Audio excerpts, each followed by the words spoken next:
안녕하세요. 삶의 지혜와 영혼의 울림을 전하는 시간입니다. 분주한 일상 속에서 잠시 멈추어 우리 자신을 돌아보고 더 깊은 의미를 발견하는 여정에 여러분을 초대합니다. 오늘 우리가 함께 나눌 이야기는 요한복음 15장에 나오는 예수님의 깊은 가르침, 바로 포도나무 비유에 관한 것입니다. 이 비유는 단순히 오래된 종교적 이야기가 아니라 오늘을 살아가는 우리 모두의 삶과 영혼의 상태에 대해 중요한 메시지를 던져줍니다.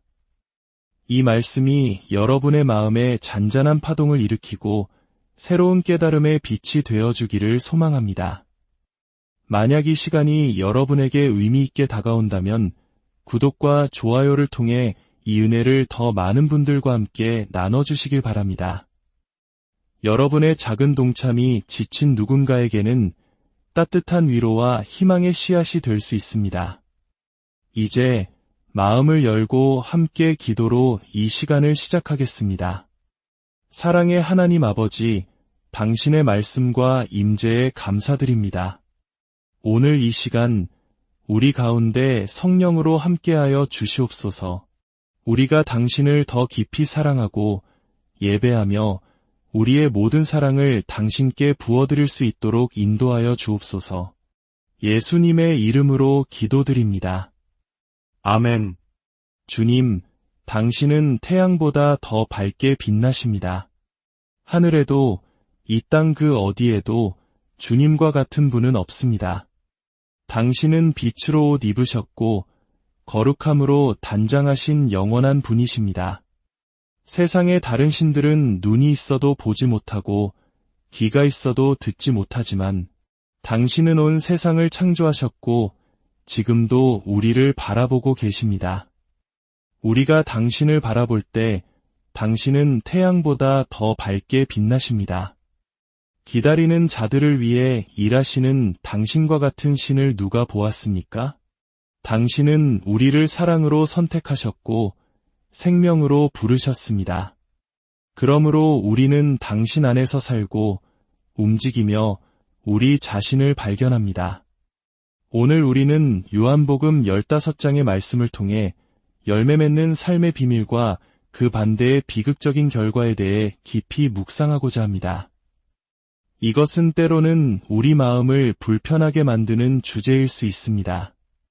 하지만 사도 바울이 사도행전 20장에서 하나님의 모든 뜻을 여러분에게 전하는 일을 주저하지 않았다고 고백했던 것처럼 우리 또한 하나님의 말씀 전체를 겸허히 마주해야 합니다. 왜냐하면 그 안에는 우리를 향한 경고뿐만 아니라 가장 큰 사랑과 회복의 메시지가 담겨 있기 때문입니다. 예수님께서는 요한복음 15장 2절과 6절에서 열매 맺는 신자와 그렇지 못한 신자를 대조하며 엄중한 경고의 말씀을 하십니다.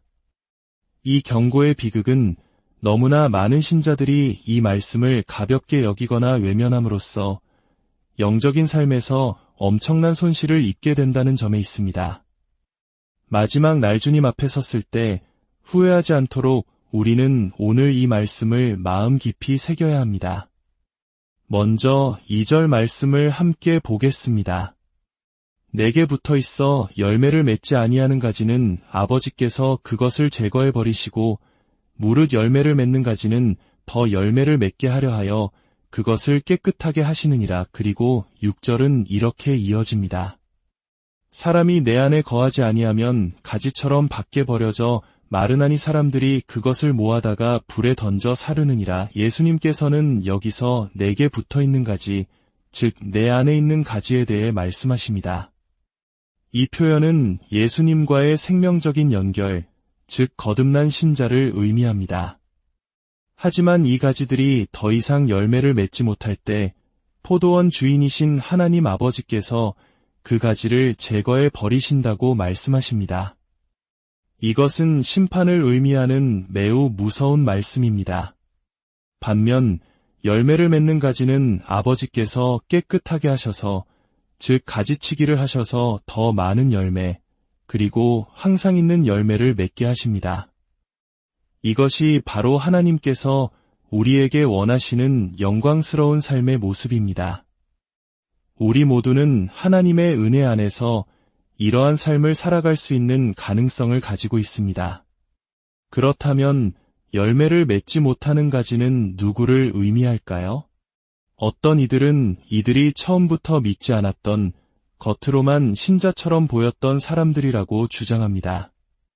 하지만 문맥을 자세히 살펴보면 예수님께서는 제자들에게 말씀하고 계십니다. 한때는 열매를 맺었으나 끝까지 주님 안에 거하지 못하고 믿음에서 멀어진 사람들을 향한 경고로 이해하는 것이 더 자연스럽습니다. 우리의 신앙 여정은 단거리 경주가 아니라 인생의 마지막 순간까지 혹은 주님이 다시 오실 때까지 달려가야 하는 마라톤과 같습니다. 10년, 20년 동안 뜨겁게 주님을 따랐다 하더라도 마지막 10년을 세상과 타협하며 살아간다면 그 모든 것이 헛될 수 있다는 예수님의 진지한 경고입니다. 이것은 우리를 두렵게 하기 위함이 아닙니다. 오히려 우리가 얼마나 주님과의 관계에 깨어 있어야 하는지를 일깨워주는 사랑의 음성입니다. 많은 신자들이 이 경고의 무서운 실체를 축소하거나 외면하려 합니다. 그러나 예수님과 사도들은 이 주제에 대해 반복해서 강조했습니다. 어떤 이들은 이렇게 주장합니다. 진정한 신자라면 끝까지 인내할 것이고 만약 믿음에서 떨어져 나갔다면 그 사람은 처음부터 진정한 신자가 아니었다는 증거다. 저 역시 과거에는 수년간 그렇게 믿고 가르쳤습니다. 하지만 성경을 더 깊이 묵상하며 그것이 성경 전체의 가르침과 다를 수 있음을 깨닫게 되었습니다. 마태복음 13장의 씨 뿌리는 비유를 보면 어떤 사람들은 기쁨으로 말씀을 받지만 환난이나 박해가 올 때 곧 넘어지는 자라고 예수님께서 직접 말씀하십니다. 그들은 분명 말씀을 받았고 한동안 믿었으며 기쁨도 있었습니다. 그러나 뿌리가 깊지 않아 결국 열매 맺지 못하고 시들어 버렸습니다. 이것이 바로 영혼이 시들어가는 과정입니다. 처음 예수님을 만났을 때의 그 뜨거운 열정과 순수한 믿음이 시간이 지나면서 점차 식어가는 현상입니다. 마치 포도나무에서 잘려나간 가지가 서서히 생명력을 잃고 말라가는 것과 같습니다. 영적인 활력을 잃어버리고 예전처럼 말씀에 대한 갈급함도 기도에 대한 열망도 거룩한 성도들과의 교제를 향한 사모함도 사라져버립니다.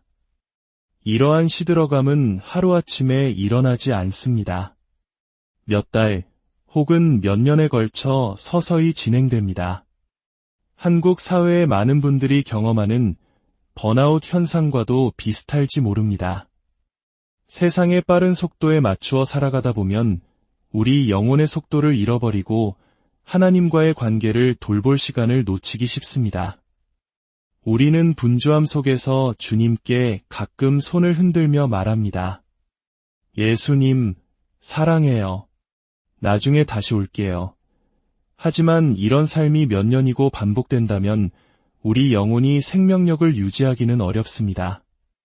만약 지금 여러분의 마음속에 하나님을 향한 갈망이 전혀 느껴지지 않는다면 우리는 스스로에게 정직하게 질문해야 합니다.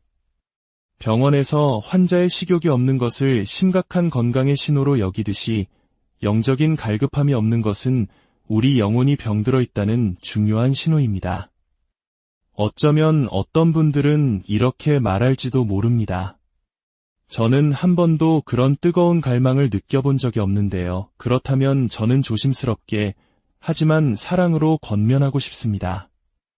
혹시 아직 예수 그리스도를 인격적으로 만나지 못한 것은 아닐까요?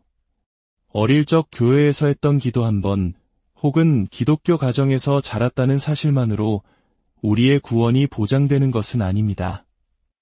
만약 그렇다면 오늘이 바로 절망할 날이 아니라 진정으로 하나님을 만날 수 있는 가장 놀라운 기회의 날이 될 수 있습니다. 하나님, 저는 당신을 정말로 알고 싶습니다. 이 간절한 고백이야말로 하나님께서 몇 년이고 기다려 오셨던 바로 그 대화의 시작일 수 있습니다. 혹은 한때는 뜨거웠지만 지금은 그 불꽃이 사그라들었다면 결코 포기하지 마십시오. 그 영적인 갈급함은 반드시 회복될 수 있습니다. 성령께서는 우리를 도우시길 원하십니다. 하지만 우리가 먼저 마음을 열고 그분과 협력해야 합니다. 그렇다면 우리는 어떻게 이 시들어가는 과정에서 벗어나 끝까지 믿음을 지킬 수 있을까요? 그 방법은 놀랍게도 매우 단순합니다. 비록 실천하기에는 도전이 따르지만 결코 복잡하거나 어려운 것이 아닙니다. 첫째, 성경을 펴고 하나님과 대화하십시오. 모든 내용이 이해되지 않아도 괜찮습니다. 그저 말씀을 읽고 하나님, 저를 사랑해 주셔서 감사합니다. 더 보여주세요. 라고 기도하는 것입니다. 둘째, 순종하고자 하는 마음을 가지십시오. 우리 삶에 여전히 해결되지 않은 문제들, 연약함들이 있을 수 있습니다. 그러나 그것들과 씨름하며 하나님, 저는 당신을 위해 살고 싶습니다. 라고 고백할 때 주님은 내가 너와 함께한다고 말씀하십니다. 셋째, 믿음의 사람들과 깊은 관계를 유지하십시오. 단순히 교회에서 함께 자란 사람들과 어울리는 것을 넘어 서로의 믿음을 격려하고 하나님 안에서 함께 성장해 나가는 거룩한 교제를 나누는 것입니다. 넷째, 성경적인 가치와 교리를 굳게 지키는 지역교회에 꾸준히 참여하십시오. 마지막으로 다른 사람의 교훈과 책망을 받아들일 수 있는 겸손하고 가르침받는 영을 유지하십시오. 이 단순한 실천들이 하루가 되고 1년이 되고 10년이 되면 우리의 영혼은 시들지 않고 늘 생명력 넘치는 푸른 가지가 될 것입니다. 성경은 마지막 때에 수많은 사람들이 믿음에서 떠나가는 배교가 있을 것이라고 경고합니다. 데살로니가후서 2장은 먼저 배교하는 일이 있기 전에는 주의 날이 이르지 않을 것이라고 말하며 디모데전서 4장은 성령이 밝히 말씀하시기를 후일에 어떤 사람들이 믿음에서 떠나 미혹하는 영과 귀신의 가르침을 따르리라고 예언합니다. 이것은 오늘날 우리가 목격하고 있는 현실이기도 합니다. 과거에는 상상할 수 없었던 수많은 믿음의 사람들이 교회를 떠나고 성경의 진리를 조롱하며 자신의 생각과 철학을 하나님보다 우위에 둡니다. 우리는 인간의 논리나 세상의 인기를 따라가는 것이 아니라 수십억 개의 별들을 만드신 창조주 하나님의 지혜와 그분의 말씀을 신뢰해야 합니다. 그분의 말씀은 때로 우리를 불편하게 하고 우리의 이성을 뛰어넘기도 하지만 그 말씀이야말로 영원히 변치 않는 진리이며 우리가 삶의 닻을 내릴 유일한 반석입니다. 오늘 말씀을 마무리하며 사도 바울의 권면을 마음에 새기길 원합니다. 너희는 믿음 안에 있는가 너희 자신을 시험하고 너희 자신을 확증하라. 예수 그리스도께서 너희 안에 계신 주를 너희가 스스로 알지 못하느냐 그렇지 않으면 너희는 버림받은 자니라. 이 말씀이 여러분을 정죄감으로 짓누르지 않기를 바랍니다. 오히려 우리 자신을 정직하게 돌아보는 계기가 되기를 소망합니다. 주님, 제가 주님 안에 더 깊이 거하기를 구하고 있습니까? 제 삶에 아주 작게나마 성령의 열매가 맺히고 있습니까? 세 걸음 나아가다 두 걸음 물러서는 것처럼 더딜지라도 우리가 계속해서 앞으로 나아가고 있다면 우리는 올바른 길을 가고 있는 것입니다. 주님은 우리의 연약함을 아십니다. 중요한 것은 방향입니다. 이 시간 잠시 눈을 감고 주님 앞에 나아갑시다. 어떤 분은 마음이 혼란스럽고 정죄감에 시달릴 수 있습니다. 또 어떤 분은 이제 정말 정신 차리고 제대로 믿어야겠다는 결단을 하고 있을 수도 있습니다. 혹은 내가 정말 거듭난 신자인가? 라는 근본적인 질문 앞에 서 있을 수도 있습니다. 어떤 상태에 있든 괜찮습니다. 그 마음 그대로 주님께 아뢰십시오. 주님은 우리의 진실한 고백을 기다리고 계십니다. 사랑의 주님, 당신의 리더십을 사랑합니다. 저는 당신을 더 알기 원합니다. 당신의 진리 앞에 겸손히 엎드립니다. 당신은 선하시고 지혜로우시며 당신이 하시는 모든 일 가운데 사랑이 가득하심을 믿습니다. 제 삶의 열정은 오직 주님을 아는 것이 되게 하소서. 세상의 다른 모든 목표들이 이 가장 고귀한 목표 앞에 무릎 꿇게 하소서. 열매 맺는 가지가 되기 원합니다. 시들어가는 다른 가지들이 회복되도록 돕는 통로가 되기 원합니다. 지금 마음이 혼란스럽고 연약한 성도들을 위해 기도합니다. 원수가 이 말씀을 가지고 그들을 정죄하거나 넘어뜨리지 못하도록 지켜주시고 오히려 굳건한 진리 위에 서는 계기가 되게 하여 주옵소서. 마음이 굳어있는 이들에게는 오늘 이 말씀이 심장을 꿰뚫는 화살이 되어 자신이 얼마나 큰 위험과 필요 가운데 있는지 깨닫게 하소서. 주님, 세상 그 무엇보다 당신 자신을 우리에게 주시옵소서. 당신을 향한 갈망을 주시옵소서. 당신의 말씀을 사모하는 배고픔을 주시옵소서. 우리의 깨어진 순간들을 사용하셔서 시간을 구속하여 주시고 우리 삶이 당신의 영광을 위한 아름다운 열매로 가득하게 하소서. 사랑하는 여러분, 주님께 간절히 구하십시오. 주님, 오늘 밤이든 다음 주든 제게 돌파구를 허락해 주십시오. 여러분이 진심이라면 안개는 거치고 주님은 반드시 응답하실 것입니다. 약속하십니다. 주 예수 그리스도의 은혜와 하나님 아버지의 무한하신 사랑과 성령님의 교통하심이 이 말씀을 듣는 모든 분들의 삶 위에 이제로부터 영원토록 함께 하시기를 간절히 축원합니다.